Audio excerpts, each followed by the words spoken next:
So we should get used to significantly higher inflation for the next several years than we have had in the Western world for the last 40.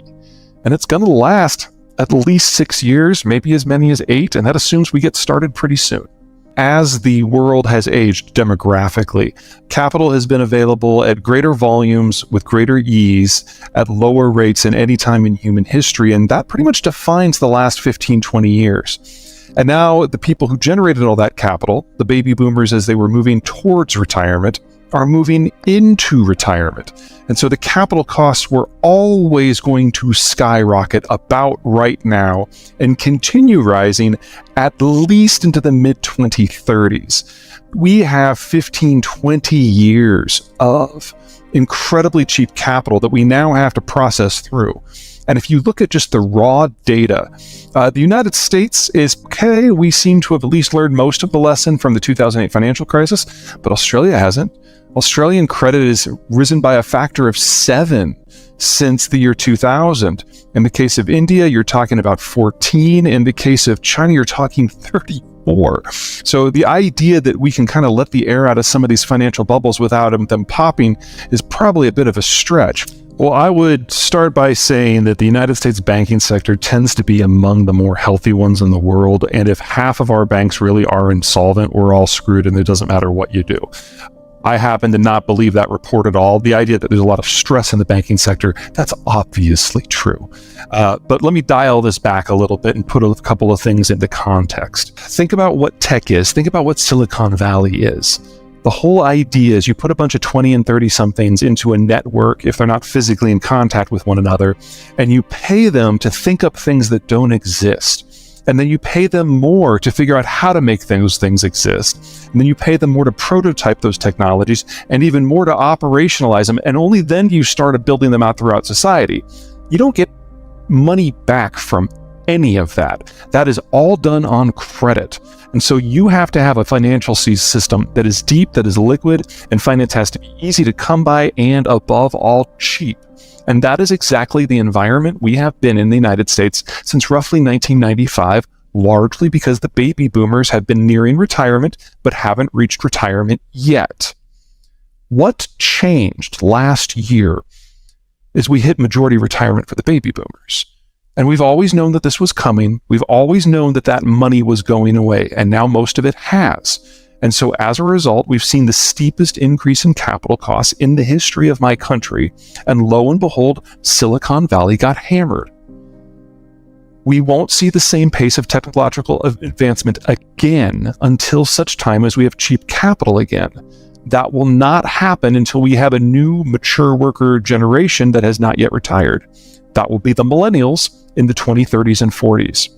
We have had 4 banks in the United States go bust.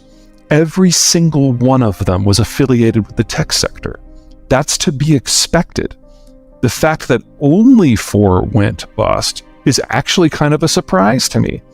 And if you look at the wider economy, the sharpest increase in capital costs we've ever had, not one went bust. Is everyone under stress? Sure, you can't change capital costs that suddenly without stress. But as Donald Rumsfeld used to say, that's a known.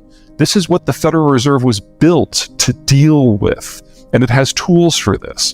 Does that mean other banks aren't going to go? Not what I'm saying. I'm saying at this point in the cycle, or super cycle, which is probably a more appropriate term here, the damage really is held to just a couple of sectors, with tech at the top of the list, real estate's probably second. So far, purchasing power is holding up, consumer activity is holding up, property prices are mostly holding up. I don't want to say a recession is impossible in my country, but so far, things look okay. Well, let me start by saying I never want the Federal Reserve's job, so I'm not going to be one of those armchair pundits who questions their every motion, because I don't think I could do better. I will say that most of the reduction in inflation that we have seen to this point is probably not actually due to the Fed. It's because we're now quite a ways past COVID. Remember that from roughly 2020 until mid-2021, we were having significant whiplashes in demand globally. Every time we got a new variant, every time we got a new vaccine policy, every time something changed, what we consumed, the patterns shifted. And it took about 18 months with each shift for industry to change the manufacturing supply chains to catch up. Well, in the United States, Texas, Arizona, and Florida, they opened up mid-year, and then a few months later, everyone but California followed suit. And then California followed in February of 2022. So yes, those are the dates. Well, we're 18 months past that. So the supply chains have caught up. And so the supply-driven inflation has gone down. That's probably responsible for half of the shift in inflation.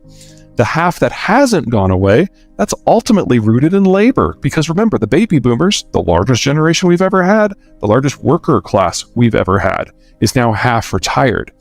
So the Federal Reserve is using the tool that it has for the problem it understands, but there's a big lag because the sort of demand that is being crunched here is not what has actually driven inflation to this point.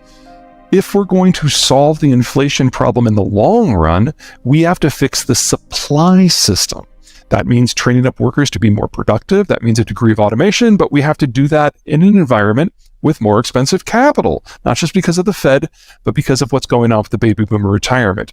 And that's before you consider in disruptions that might happen in places like Germany because of the war, or China because of its demographic collapse. So we've got a lot of headwinds coming that hit the core of what supplies us with goods. And the only way to get around that is produce more goods elsewhere, and that means building more industrial plant, and that is also inflationary.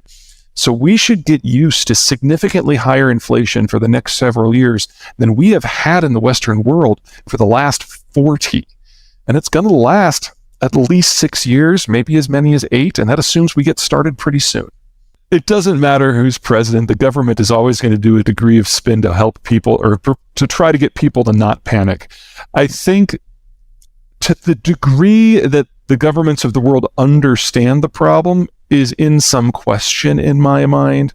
But the biggest concern that I have is we are radically unprepared for China exiting the manufacturing business. Demographically speaking, their labor costs have gone up now by a factor of 16 since 2020. They're no longer the low-cost producer of anything. And the demographic situation is now so atrocious that they're literally running out of people aged 40 to be in the factories in the first place. And that's before you consider perhaps an energy shock because of the Ukraine war or trade shock because of tensions with the United States. We're going to lose them, and we are not ready for that. Central bank digital currencies mean something different to everyone, and in the most extreme version, which is what the Chinese are trying to implement, there's some version of what you just outlined actually is the express government goal, the ability to monitor in real time every transaction everywhere. But keep in mind the very big difference between the American system and the Chinese system. The American Federal Reserve is just a few hundred people, and they have no interest in monitoring transactions, and they have no capacity without at least 100-fold expansion in their staff.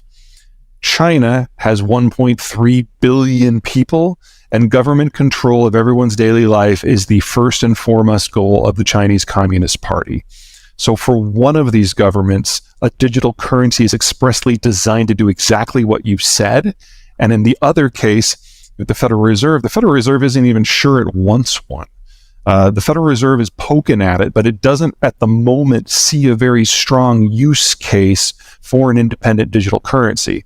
Now, if you talk about a digital currency as what the Fed is actually doing, which is just basically making all transactions that want to be digital, and you use paper to cash as quickly as rarely as possible, and everything is cleared on your phone, then yes, the Federal Reserve is going that direction. But the United Kingdom is already there because the United Kingdom basically got rid of paper checks. So there's a natural evolution here in the financial system that the Fed is embracing. But what most people talk about when they're talking about CDBs is really not what the Western world is even exploring, much less has an interest in.